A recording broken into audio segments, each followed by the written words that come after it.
તરીકે પૂજાશો. આમ શિવજીએ કહ્યા પ્રમાણે જ બને છે અને બંને કામરૂ દેશમાંથી ગુજરાતમાં ફરતા ફરતા ચાણસ્માના સેધા ગામમાં આવે છે. આ સેધા ગામમાં તળાવની પારે બોકરા કુવાની પાસે ધૂણીનાથ મહારાજ ધૂણી ધખાવીને બેઠા હતા. ત્યાં આવીને ધૂણીનાથ મહારાજને મળે છે. પછી તો આ બંને દીકરીઓ ત્યાં રહીને ધૂણીનાથ મહારાજની સેવા કરવા લાગી.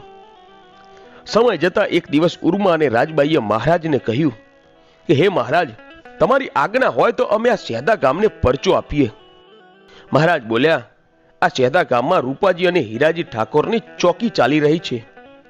એમને ખબર પડશે તો તમને જીવતા નહીં મૂકે. આ સાંભળી બંને દીકરીઓ બોલી, મહારાજ, અમે કામરૂ દેશની વિદ્યાઓ ભણીને આવ્યા છીએ, એમના હાથમાં કદી નહીં આવીએ.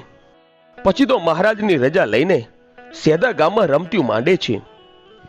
દિવસે દિવસે બંને જણા મહારાજની સેવા કરે અને રાત થતા કામરૂ દેશની વિદ્યાની કરામતથી અવળી ગુલાટીઓ ખાઈને બંને જણા કાબરી બિલાડી બની જાય છે અને આખા સેધા ગામમાં ફરી વળીને આખા ગામનું દહીં ખાઈ જાય છે.